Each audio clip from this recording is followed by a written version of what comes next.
warahmatullahi taala wabarakatuh.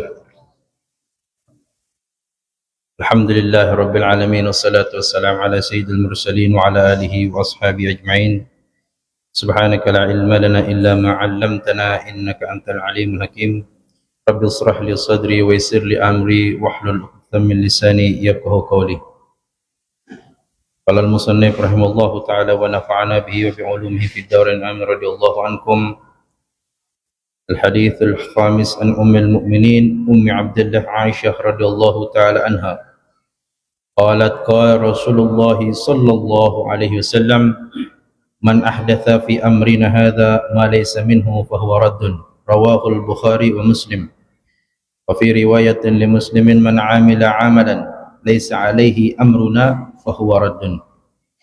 Alhamdulillah, puji syukur kehadirat Allah Subhanahu wa taala atas segala limpahan nikmat, karunia, taufik, rahmat serta hidayahnya kepada kita semua, sehingga alhamdulillah pada malam niki kita semua masih diberikan kesehatan dan keafiatan beserta kesempatan oleh Allah Subhanahu wa taala. Mudah-mudahan Allah Subhanahu wa taala senantiasa melimpahkan rahmatnya kepada kita semua, dan mudah-mudahan yang diuji sakit oleh Allah Ta'ala diberikan kesembuhan, yang sedang dirundung masalah diberikan jalan keluar oleh Allah Subhanahu Wa Ta'ala. Amin ya Rabbal Alamin.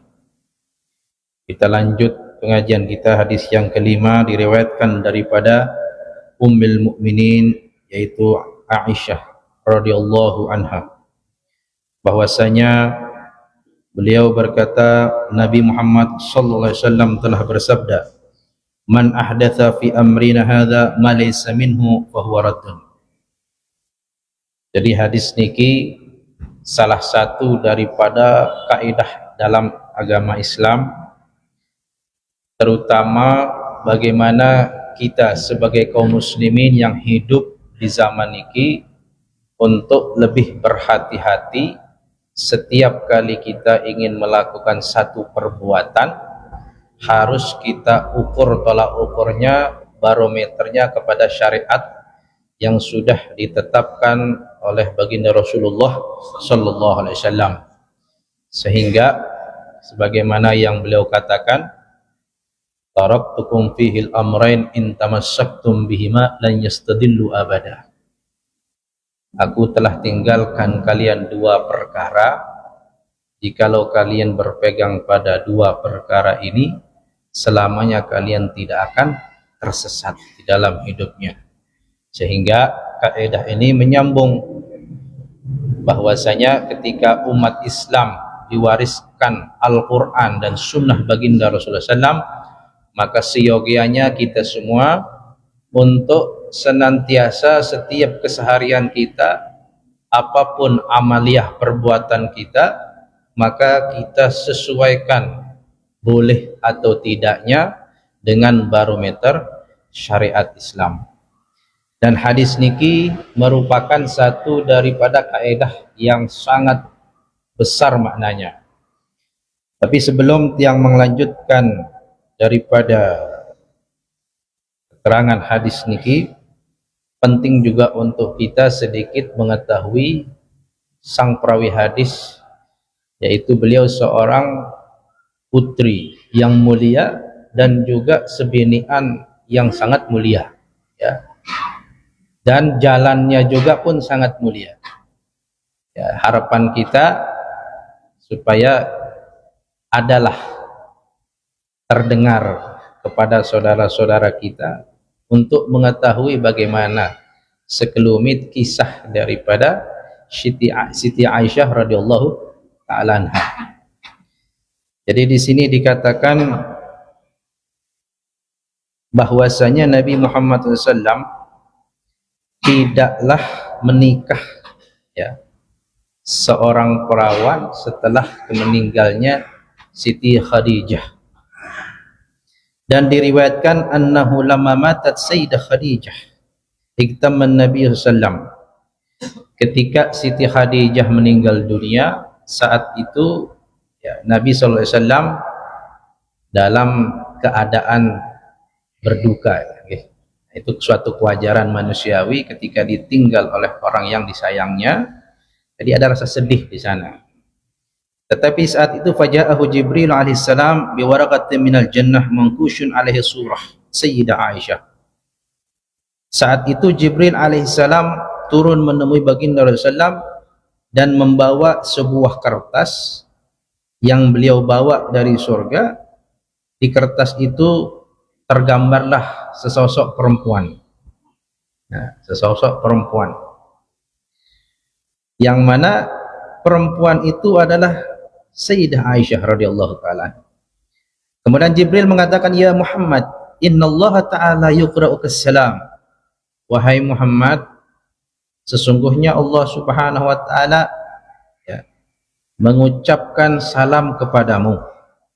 Wa yaqulu inni zawwajtukal bikr lati tushbihu hadhihi surah fi sama'.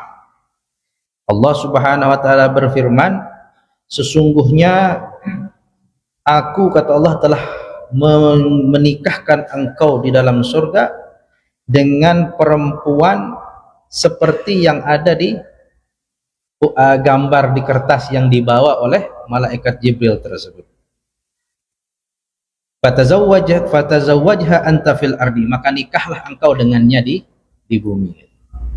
Fada'an Nabi sallallahu al-khattabah, kemudian Nabi Muhammad sallallahu menghubungi orang yang biasanya menyambungkan, kalau bahasa mungkin mak comblang. Jadi ada subandar ya, ini subandar yang beliau temui, terus dikatakan kepadanya, wa qala laha hal ta'rafina fi Makkatin bikran tushbihu hadhihi surah. Kemudian baginda Rasulullah SAW menunjukkan kepada subandar ini, adakah engkau tahu sesosok perempuan yang mirip dengan yang ada di gambar ini? Qalat na'am bintu Abi Bakar tashbiha. Katanya, oh tentu, ini persis dengan putrinya Abu Bakar Siddiq radhiyallahu taala anhu.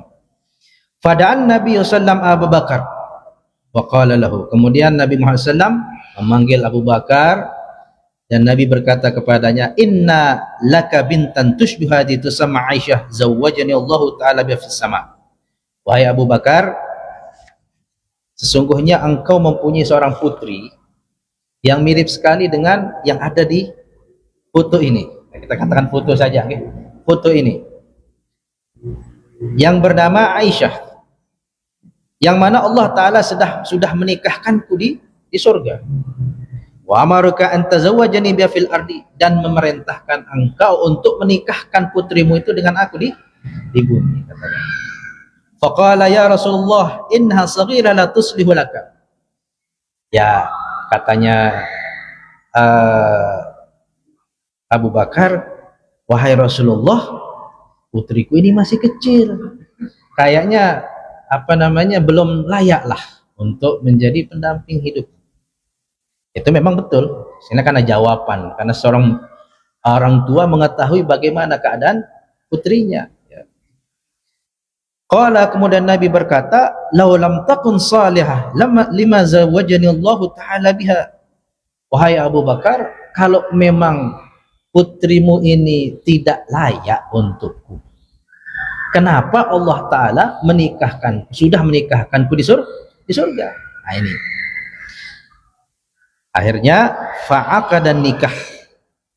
Setelah itu Sayyidina Abu Bakar mengakadkan nikah, ya, putrinya bersama baginda Rasulullah sallallahu alaihi wasallam.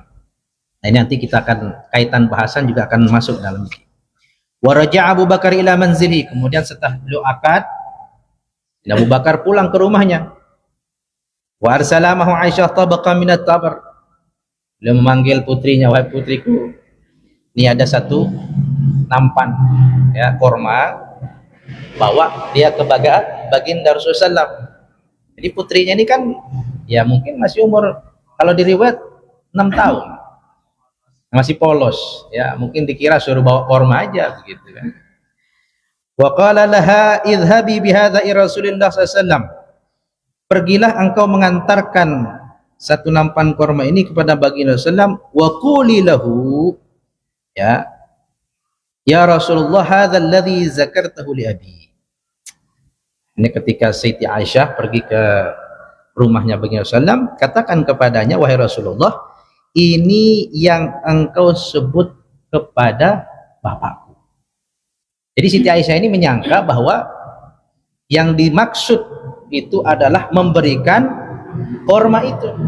Nah, tetapi sedangkan bahwasanya dia sudah sebenarnya istri baginda Rasulullah SAW.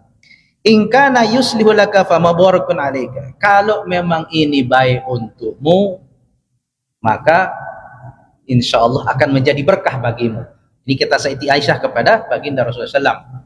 Ya, jadi Siti Aisyah masih menyangka, maksudnya kalau korma ini bagus, ya berarti ini makanan yang berkah, makanan yang sehat.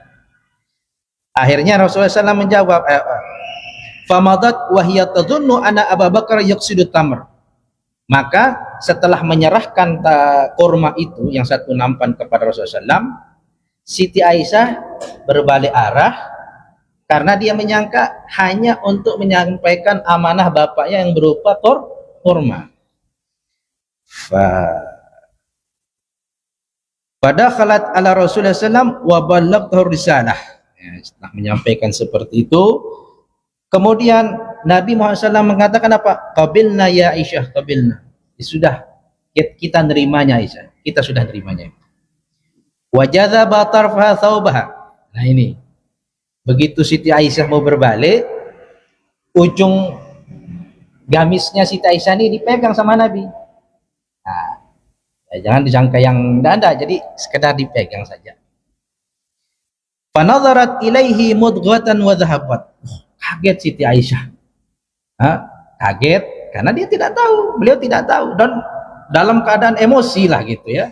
Ini kok diantarkan begini, kok pegang-pegang lah begitu, kurang lebih. Fadahalat ala abiha fa akhbaratu bimaqa. Kemudian bergegaslah Siti Aisyah menemui bapaknya dan menceritakan kejadian ini, bahwasanya setelah saya menyerahkan korma itu, Rasulullah SAW tiba-tiba menyentuh ujung pakaian saya, mungkin ridak sini ya, sentuh gini. Bukan ditarik, enggak, cuma sekedar sentuh aja. Karena itu tadi ketidaktahuan seorang Siti Aisyah. Kemudian faqala Abu Bakar, ya bunayya la tadhunni bi Rasulillah sallallahu alaihi wasallam inna Allah ta'ala qad zawwajaki bihi. Wahai putriku Aisyah, jangan sekali-kali kau berprasangka buruk kepada Rasulullah sallallahu alaihi wasallam. Sesungguhnya Allah Ta'ala qad zawwajaki bihi, karena Allah Ta'ala telah menikahkan engkau dengannya di surga. Wa inni qad zawwajtuki minhu, sedangkan aku sudah menikahkan engkau dengannya. Qalat, katanya Siti Aisyah, fama farahtu bi syai'in asyaddu min farhi bi qauli Abi Bakar. Katanya Siti Aisyah, tidaklah aku pernah merasa bahagia setelah mendengar apa yang diucapkan oleh bapak, yaitu setelah dinikahkan. Qad zawwajtuka min qala inna awwala, dikatakan bahwasanya inna awwala hubbi waqal fi Islam. Inilah kisah percintaan yang pertama kali terjadi dalam agama Islam. Jadi apa pelajaran yang kita ambil dari kisah Siti Aisyah dan Rasulullah SAW? Ya, mungkin ketika hadis ini mengatakan man ahdatsa fi amrina hadza, siapa saja yang berinovasi, yang berbuat satu perkara baru, fi amrina, di dalam perkara kami yaitu syariat Islam, hadza artinya perbuatan ini, ma laisa minhu fahuwa raddun, tidak ada sandarannya di dalam syariat, maka perkara itu tertolak. Ya, nah ini juga hadis ini kita tidak akan membahas perkara furu'iyah, ya, karena maklum sudah tidak perlu didebatkan, ya, itu sudah biasa. Sudah ini ada istinbat hukumnya, ada dalilnya, perkara pendapat B ada. Yang akan fokus sekarang kepada keadaan kontemporer yang sekarang. Jadi gini, ketika Nabi SAW mengisyaratkan satu kaidah besar, sesuatu perkara yang diperbuat atau diinovasikan, ya, tapi tanpa dasar syariat itu, maka perkara itu akan tertolak. Kalau kita bahas zaman sekarang, ada sebuah riwayat hadis Nabi mengatakan, la tattabi'unna sananan fi qablakum.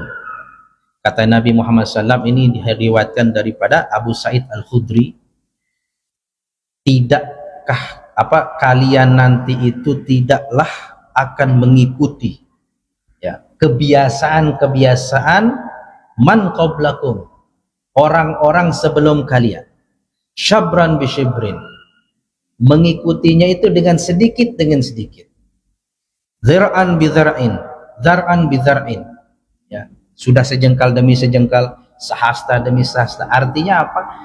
Umat itu mulai mengikuti kebiasaan-kebiasaan orang-orang terdahulu. Hatta law salaku hujra subbin dabbin fasalaktumuhu. Kata Nabi SAW, sampai kata Nabi, orang-orang kaum yang kalian ikuti itu masuk di dalam lubang seekor kadal pun kalian ikut masuk. Ya, bayangkan. Qalu ya Rasulullah, al-yahuda wan nasara. Kemudian sahabat bertanya, ya Rasulullah, apakah kaum yang engkau maksud ini orang-orang Yahudi dan Nasrani? Apa jawabannya Rasulullah? Qala faman, siapa lagi? Ya, kata Rasulullah, siapa lagi? Nah, hadis ini, kata ulama, kita fokus kepada masalah furu'iyah. Kalau yang katakan ada, ya mohon maaf, ini menyampaikan daripada satu kalam ulama. Apabila kita berdebat satu pendapat yang mengatakan A, B itu, insya Allah sampai hari kiamat tidak akan selesai-selesai. Tapi kita akan fokus kepada satu yang bukan furu'iyah. Kenapa? Di sini, zaman sekarang, beliau ingin fokus melihat bagaimana keadaan masa-masa umat Islam sekarang. Mereka lebih mengikuti tata cara, kaifiyah, kehidupan orang-orang kufar daripada lebih mengikuti sunnah-sunnah yang disyariatkan oleh baginda Rasulullah Sallallahu Alaihi Wasallam. Salah satu hal yang ringan saja. Ketika seorang pemuda sekarang pergi ke salon, mencukur rambutnya, adakah mereka pernah bertanya bagaimana Rasulullah SAW? Sifat daripada beliau ketika rambutnya bagaimana? Tidak pernah.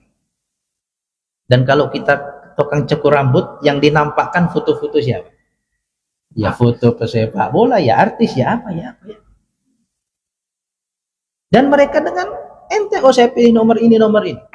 Yang banyak tren sekarang itu adalah di sini tipis, di sini tebal. Bahkan Nabi mengatakan wa yukrahul qaza. Ya, Nabi Muhammad SAW, beliau membenci sesuatu yang namanya qaza. Apa itu qaza? Mencukur rambut, sininya tipis, sininya tebal. Maknanya apa? Kalau Nabi Muhammad SAW, panutan kita, apa yang beliau petuahkan mengatakan yukrahul qaza, tidak kita ikuti, lantas bagaimana kita tidak akan tersesat? Sebagaimana tadi yang katakan, telah kutinggalkan dua perkara, apabila kalian pegang dua perkara ini tidak akan sesat selamanya. Itu pertama Al-Quran, dan yang kedua hadis Rasulullah Sallallahu Alaihi Wasallam. Perkara dikatakan itu mungkin ringan saja, ya. Tetapi tadi dikatakan apa sama Nabi? Sibran bisyibrin, sedikit dulu, mulai dari rambut dulu. Setelah itu mungkin apalagi style yang lain. Sehingga kata ulama, ketika seorang pemuda Muslim mengikuti seperti itu atas dasar apa? Atas dasar mode, tren. Dan kata-kata mode dan tren itu apakah ada di dalam syariat? Nah, itu pertanyaan. Sehingga apa? Itu diperbuat-buat. Atau bahkan mungkin sekarang yang perlu yang contohkan juga, bahwa Nabi mengatakan a'linun nikah, ya, persebarluaskanlah nikah tersebut. Artinya beritahu orang, undang orang. Tapi sekarang kaum muslimin tidak. Pertama, mereka, katanya ulama, seharusnya khitbah, lamaran itu Jangan terlalu digembor-gemborkan. Kenapa? Karena khitbah ini adalah masih masa perkenalan antara dua keluarga. Ya. Apakah salah? Tidak. Khitbah itu memang dianjurkan di dalam agama. Tetapi kelirunya, seringkali kita temukan kasus orang yang sudah lamaran ini, akhirnya keluarga ini memberikan mereka keleluasaan. Bebas mau pergi ke sana kemari berdua. Orang sudah lamaran kok. Nah, ini perlu kita tanyakan, dari mana dasarnya mereka bebas seperti ini? Di mana kita mau ambil keberkahan ikatan suci pernikahan yang disunnahkan oleh para nabi? Nah, ini perlu juga kita, kalau kita tidak bicarakan ini, akan kita biarkan sesuatu yang keliru terus berjalan. Tidak. Haruslah kita katakan ini. Khitbah itu boleh, tetapi jangan terlalu digembor-gemborkan. Apalagi sampai sudah namanya lamaran, dikasih kebebasan jalan berdua, atau bahkan dia itu sampai bebas telepon-teleponan, atau mungkin sampai foto terus gandeng-gandengan tangan. Ya ini harus yang katakan, ya sesuatu itu harus sesuai kembali kepada ajarannya Nabi. Makanya dikatakan a'linun nikah. Kenapa enggak Nabi mengatakan a'linul khitbah? Ya, sebarluaskanlah pelamaran tersebut. Tidak. Jadi bagaimana yang diinginkan Nabi? Khitbah nikah dalam namanya lamaran nikah, ketika orang tua sudah berjumpa dengan orang tua. Kalau sudah berjumpa, ada kesepakatan di sini. Gimana kita mau beli kucing dalam karung, katanya orang. Kenapa? Kita belum pernah lihat perempuannya. Syariat memperbolehkan kok. Syaratnya apa? Syaratnya memang harus betul-betul sudah ada niat untuk menikah. Kita berjumpa dua keluarga, dibuka mungkin hijabnya, kelihatan wajahnya, sudah sholat istikharah. Bukan malah ditukar cincin, apalah gitu ya. Angge. Iya. Angge. Angge.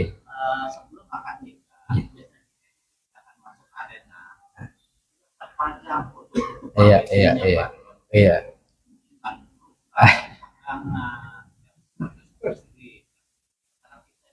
Nggih. Di sini betul. Jadi perkara ini kalau kita bahas kok semakin aneh. Ini aneh-aneh ngomongnya. Yang dibahas itu masalah begitu. Loh, bukan. Kita ini karena sudah al-adat mahkum. Karena sudah kebiasaan menjadi apa? Karena sudah kebiasaan adat menjadi hukum. Seolah-olah itu suatu hal yang lumrah, tidak masalah. Loh, kita ini mau berbuat sesuai syariat atau tidak, kan gitu.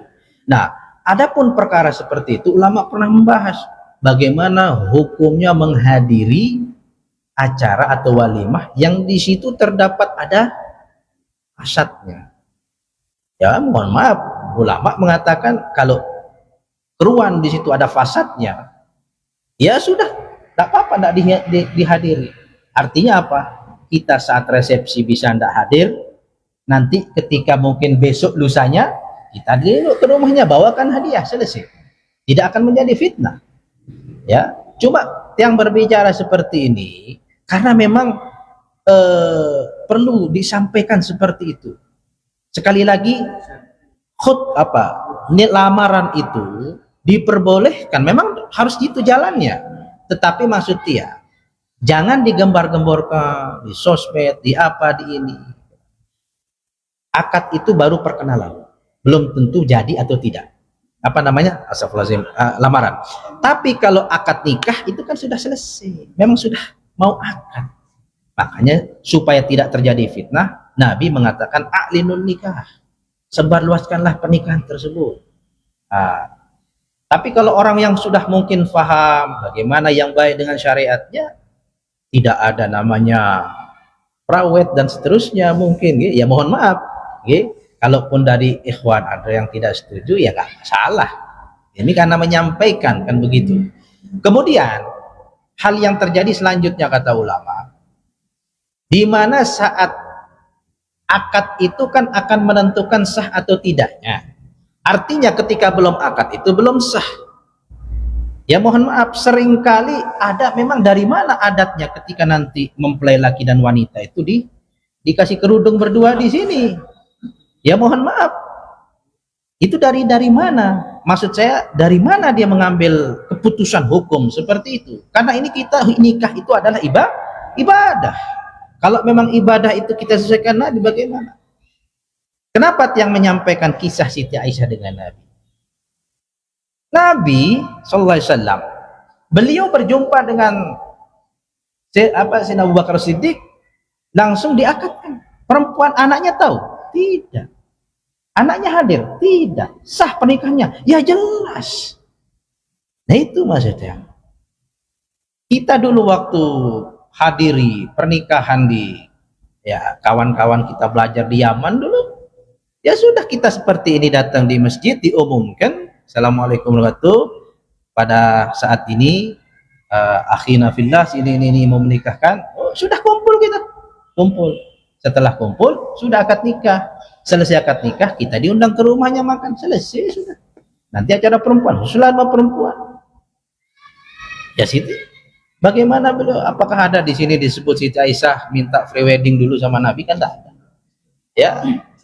Ya cuma karena kita sudah terbiasa, dan jarang orang yang speak up masalah ini, akhirnya dianggaplah itu sesuatu yang lumrah. Karena sesuatu itu harus kan Nabi mengatakan al halalu bayyinun wal haramu bayyinun, sesuatu itu halal jelas di agama, yang haram itu jelas di agama. Jadi artinya, nah tadi dikatakan kalian jangan sampai mengikuti kebiasaan orang-orang sebelum kalian. Nah inilah bid'ah yang dibawa-bawa oleh kaum muslim.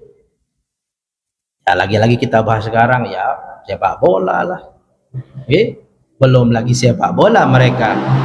Ya mohon maaf, bisa kita saksikan. Saudara-saudara usah jauh-jauh lah, buka lah di sosmed Lombok lah, yang intalah netizennya orang Lombok.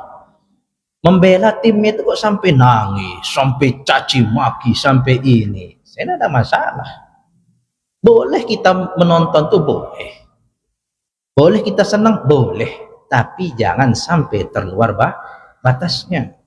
Nonton jam 3 Piala Dunia, subuhnya telat. Ya gimana ya?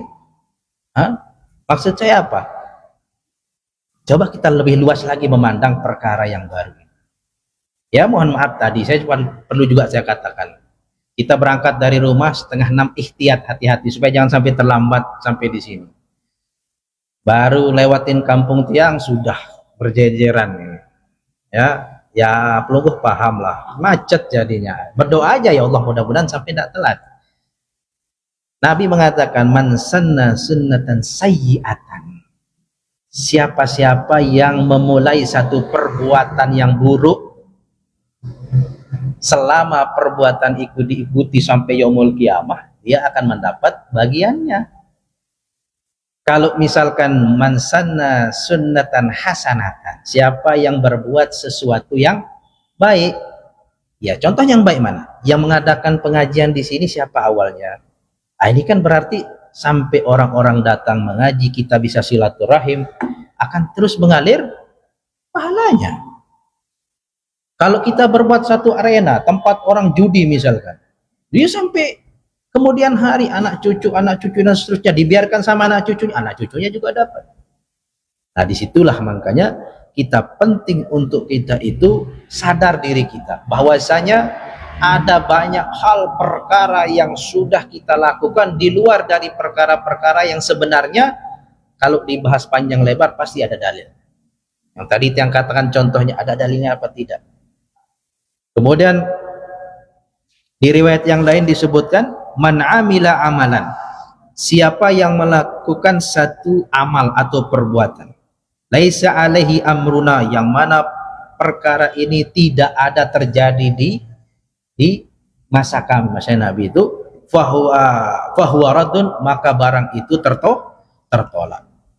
Jadi sama saja kurang lebih maknanya hadis ini, bahwasanya orang yang mengikuti sesuatu hal, kalau kita menyebut di sini juga agak sedikit agak Imam Muhammad Al-Jardani ini membahas di antara contoh-contoh, okay? Contoh-contoh yang beliau contohkan tentang bid'ah-bid'ah yang tidak diperbolehkan. Ya, kalau boleh yang kasih contoh di sini beliau sebutkan apa? Summan tasyarafa lala wa ma 'alaiha min nahwi tabu wa syurbid dukhanil ma'ruf wa awwal huduthu kana fi biladil ingliziyah summan tasyarafa fi biladil islam ba'da 1510. Oke, kita berbicara sekarang masalah tentang sunnah Nabi dan apa yang tidak diajarkan. Sekali lagi, yang katakan setuju tidak setuju itu perkara masing-masing. Tapi beliau di sini katakan salah satu bid'ah yang menyebar di kalangan umat Islam adalah di mana ketika orang itu duduk berzikir sambil orang itu merokok. Ya. Sambil orang itu merokok. Kalau yang ingin katakan pelungguh merokok, ya utusan pribadi. Tapi coba yang minta jangan campurkan sesuatu yang sudah ada dasarnya jelas dan memang dasar di agamanya tidak ada. Di sini dikatakan bahwasanya wa awwalu huduthu kana fi bidalil Inggris. Pertama kali tembakau itu adanya di Inggris. Jadi dasarnya berarti kalau belum memusalahkan ya salahkan beliau ini Syekh Muhammad Al-Jardani. Nah yang sayangkan adalah Nabi sudah mengatakan seandainya aku tidak khawatir beratnya kepada umatku, akan kusuruh umatku untuk melakukan apa? Bersiwak. Ya, sederhana. Kita bisa amalkan satu sunnah Nabi, sedikit tidak nanti adalah pengakuan kita. Marabasan yang tunggu niki arak ya kaku aku wah. Apa sih sunnah mek ya kan nih Nabi enggak ana bedoin teh. Sedikit tidak seperti itu. Tapi kalau sudah Nabi ini menjelaskan bagaimana faedahnya, hadisnya jelas, tapi kita ganti dengan yang lain. Kira-kira bagi hadapan Nabi semal itende. Apakah dari sunnah si gawe mek jadi sunnahku? Bukan nih Nabi. Pasti Nabi marah. Ya mohon maaf. Nah, maksud yang jangan membiasakan campur sesuatu perkara yang sudah jelas anjuran di dalam agama dicampurkan dengan sesuatu yang fasad, yang jelek. Apa satu contoh? Ketika malam takbiran. Berapa banyak salon kalau di Jawa itu seperti sound horeg. Mau takbiran duduk di masjid pakai mikrofon. Bukan dengan disko dicampurkan. La haula wala quwwata billah. Bayangkan itu musik diskotik tempatnya. Kalau dalam diskotik itu pakaian orang bagaimana? Yang hadir di sana bagaimana? Kenapa tidak bisa membedakan? Dulu orang Kristen, orang kafir kalau mendengar suara petikan takbir satu orang muslim takut. Sekarang apa mau ditakutkan? Ayo kita semua teriak takbir, tidak ada takutnya orang kafir. Kenapa? Karena sudah dikotori dengan kita sendiri. Hari kemenangan takbir, tapi apa? Pakai salon dengan musik, disko, takbiran, keliling dan seterusnya. Apakah itu yang diajarkan zaman Nabi kita? Apa kita nggak malu? Banyak hal yang sebenarnya perkara yang kita lakukan. Ini kan bukan perkara akhirat. Siapa bilang? Takbiran itu apa kata Nabi? Zayyinu a'yadakum bitakbir kata Nabi. Indahkanlah, hidupkanlah malam Idul Fitri kalian, malam lebaran kalian itu dengan apa? Dengan takbir. Bukan dengan musik-musik seperti itu. Yang sering katakan seperti itu, silahkan kita bahagia malam lebaran, tapi jangan sampai kalimat yang suci dicampur adukkan dengan kalimat yang fasad, yang buruk. Bayangkan musik disco dicampur takbir, siapa ya? Siapa yang mau ngomong? Siapa yang tanggung jawab? Ada lagi nanti, mohon maaf, sekarang ini kan sudah muncul di kalangan kita ini penyakit kaum Nabi Lut alaihissalam. Ini bukan kita ngomong apa, ini syariat loh. Lombok Timur itu sudah dengan vulgarnya mereka mencari pasangan sesama jenis. Mau apa kita? Mau berharap kita diterbangkan kayak kaum Sodom itu, naudzubillah min dzalik. Dan itu terjadi apa? Apa yang dikatakan Nabi tadi? La tattabi'unna sunana man qablakum. Janganlah kalian mengikuti kebiasaan orang-orang sebelum kalian. Nanti kalau karnaval itu sering laki-laki itu pakai daster. Itu bukan lucu-lucuan, Pak. Nabi mengatakan melaknat laki-laki yang menyerupai perempuan, bukan tempatnya lucu-lucuan.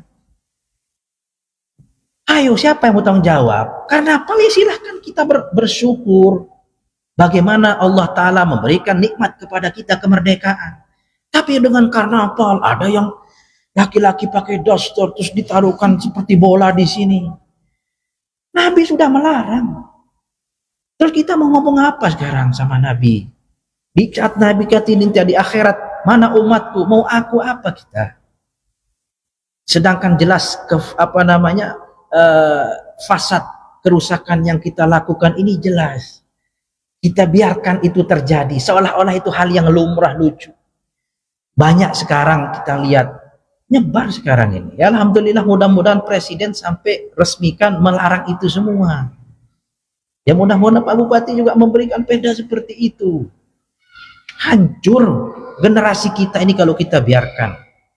Bid'ah yang salah satu yang paling menantang sekarang yaitu LGBT ini. Tantangan kita semua. Kalau kita diam masalah itu, la haula wala quwata illa billahil aliyil azim.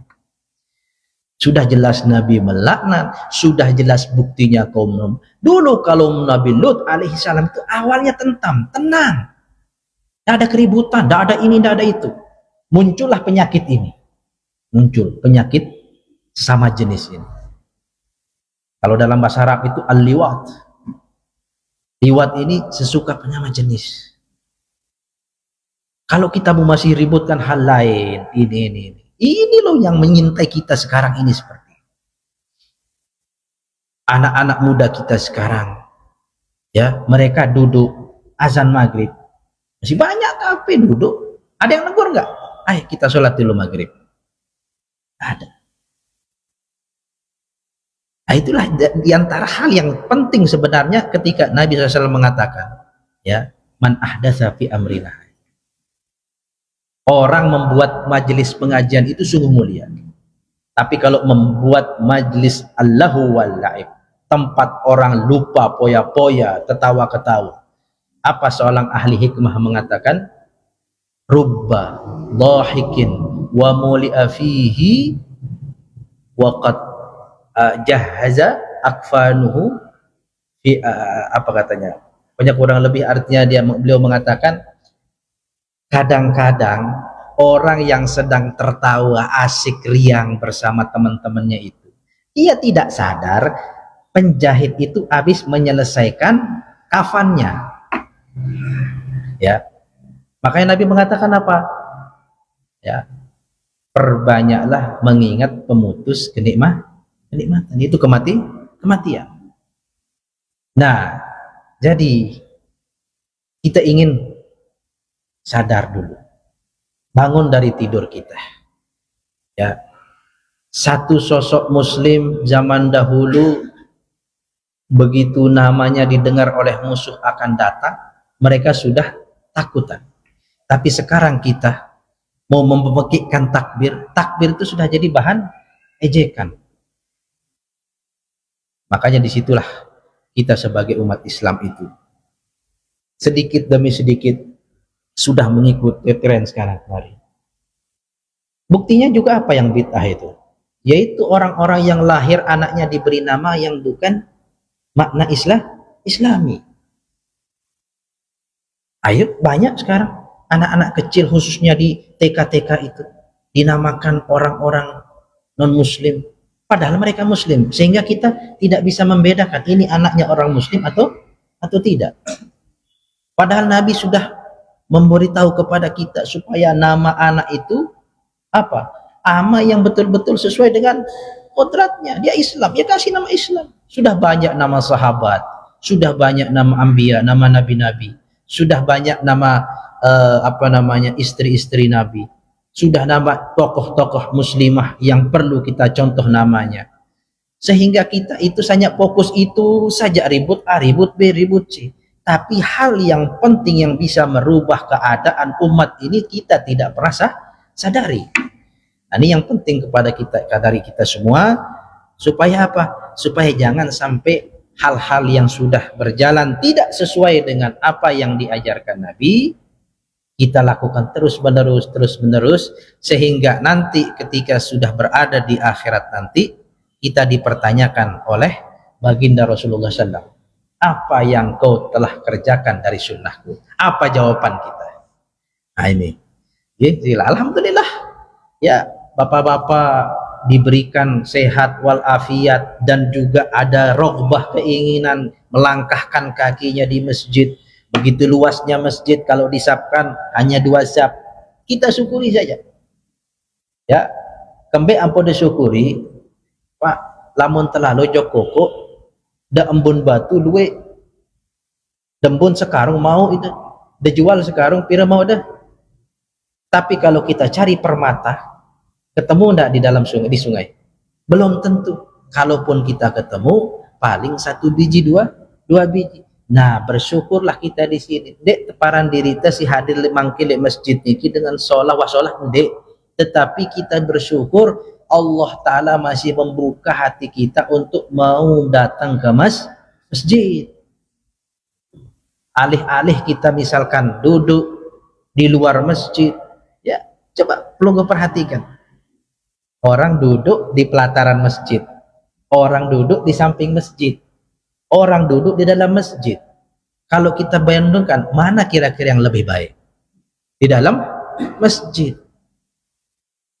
Nah, kalau orang misalkan sekarang ada gempa bumi, kira-kira yang pernah sholat, apa yang tidak pernah sholat apa enggak? Sholat. Kenapa? Karena itu nyata. Peringatan Allah itu nyata. Begitu gempa bumi itu nyata, ada terasa, baru orang sadar. Tapi yang katakan tadi, banyak orang tidak sadari. Ya, mohon maaf kepada bapak-bapak, yang penting juga putri-putri kita, putri kita ini kita jaga. Ya, sudah banyak kejadian-kejadian yang perlu kita renungkan sebagai pelajaran untuk kita semua. Ya, mereka, mohon maaf orang mungkin ini juga termasuk bid'ah apa? Mereka memakai pakaian, tetapi pakaian ini sama halnya dengan tidak berpakaian. Itu juga perlu kita renungkan. Lain perlu kita renungkan juga. Jadi siapa yang membuat perkara baru ini? Dari mana? Siapa yang mengatakan muslimah pakaiannya ketat, bodinya kelihatan? Siapa yang memulai tren ini? Ya itulah yang akan menjadi tanggung jawab kita semua. Pada akhirnya Nabi SAW mengatakan, ku anfusakum wa ahlikum. Nah, jaga anak-anak kita, jaga keluarga kita. Jangan sampai kita lebih baik, kira-kira Bapak Ibu niki aluran wah kita terpaksa tetama surga daripada ikhlas tama neraka. Itu sudah. Ya. Kira-kira arah ikhlas tama neraka atau terpaksa tama surga. Jadi sebagai penutup, yang mengatakan di sini ada satu pesan ulama dari Andalus. Beliau mengatakan, salasa bihinna khainud dunya wal akhirah. Bersikaplah dengan 3 hal. Apabila kalian bersikap dengan 3 hal ini, maka insya Allah perkara kalian di dunia maupun di akhirat akan menjadi baik. Apa itu? Ittabi wala tabtadi. Ikuti para nabi, ikuti para sahabat, ikuti para ulama, para salaf, wala tattabi, jangan kau nekat berbuat perkara-perkara yang baru. Ya, enggak usah nekat-nekat lah. Ya, sudah cukup. Sudah kurang apa sebenarnya? Ya, contoh kalau kita buka di Asy-Syama'il Al-Muhammadiyah, itu karangan Imam An-Nabhani, itu lengkap. Cara makannya Nabi bagaimana, sifat rambut bagaimana, langkah Nabi bagaimana, dan seterusnya, lengkap itu spesifikasinya. Cuma ya itu tadi, ya, mungkin tidak sampailah buku itu, akhirnya kita tidak tahu cara Nabi dulu nikah bagaimana. Oh ada, alhamdulillah kan. Ah itu alhamdulillah, syukur nikmat itu. Jadi ada cara adabnya makan Nabi dan seterusnya gitu. Ya intinya ittabi wala tattabi. Ikuti saja apa yang sudah diajarkan oleh Nabi. Jangan. Kemudian ittadi wala tartafi. Selalu merendah diri. Jangan sekali-kali kau bersikap lebih baik dari orang lain. Itu saja. Simple. Dalam hal apapun. Walaupun perkara kita punya itu nyata di diri kita. Kita punya mobil, dia punya motor. Sudah. Bukan hal yang perlu kita anggap kita ini lebih baik. Kita sholat 5 waktu di masjid, dia duduk di sana. Sudah. Kemudian man wara'a layattasi. Siapa yang wara', siapa yang hati-hati, maka dia akan terjaga daripada berlebihan. Mudah-mudahan Allah Subhanahu wa taala jadikan kita semua hamba yang senantiasa tetap dalam iman kepada Allah taala, tetap dalam keadaan Islam dan tidak meninggal kecuali dalam keadaan iman kepada Allah taala. Mudah-mudahan Allah meridai kita di akhirat. Ala hadhihi niyyah likulli niyatin shalah. Sirrul Fatihah. Bismillahirrahmanirrahim. Ya. Subhanakallahumma wa bihamdika asyhadu an la ilaha illa anta astaghfiruka wa atubu ilaik. Wassalamualaikum warahmatullahi wabarakatuh.